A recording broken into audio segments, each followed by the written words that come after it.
2, 3.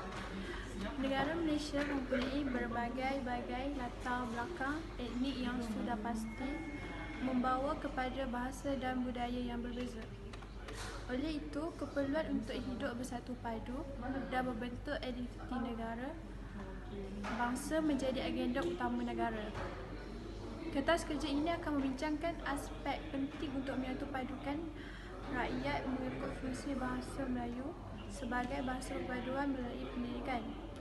Bahagian pendahuluan membincangkan bahasa Melayu sebagai bahasa perpaduan dan meninjau peranan bahasa Melayu sebagai bahasa penyatuan.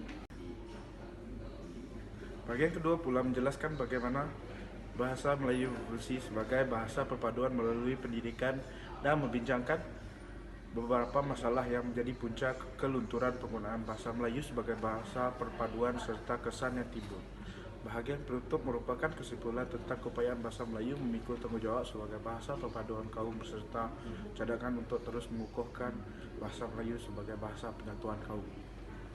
Bersesuaian dengan fungsi bahasa Melayu sebagai bahasa kebangsaan, maka bahasa Melayu diharapkan dapat menjadi bahasa perpaduan untuk menyatu kepada kepelbagaian bangsa yang ada di Malaysia. Aspek penting untuk menyatupadukan rakyat mengikut fungsi bahasa Melayu sebagai bahasa perpaduan adalah melalui pendidikan. Sesungguhnya pendidikan hari ini telah memainkan peranan penting di dalam merealisasikan aspirasi negara di dalam mewujudkan perpaduan kaum. Dalam kertas kerja ini akan dibincangkan aspek penting menyatupadukan rakyat mengikut fungsi bahasa Melayu sebagai bahasa perpaduan melalui pendidikan.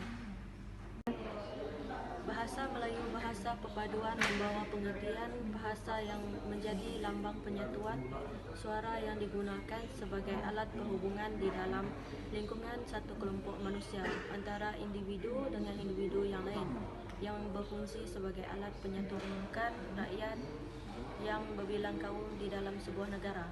Objektif kertas kerja ini ialah untuk meninjau fungsi bahasa Melayu untuk menyatuan kaum dan mengenal pasti punca kemerosotan atau kelunturan penggunaan bahasa Melayu sebagai bahasa perpaduan. 3. Kertas kerja ini merupakan tinjauan penyelidikan yang melibatkan deskriptif data. Data telah dikumpulkan melalui bacaan ilmiah, kaedah perpustakaan, internet, analisis kandungan dengan merujuk artikel dan jurnal, pemerhatian langsung dan pengalaman pengkaji sendiri. Perbincangan dalam kertas kerja ini hanya merangkumi fungsi bahasa Melayu sebagai bahasa perpaduan melalui pendidikan dan mengenal pasti punca kemerosotan bahasa Melayu sebagai bahasa perpaduan serta kesan terhadap hubungan perpaduan kaum. Terima kasih.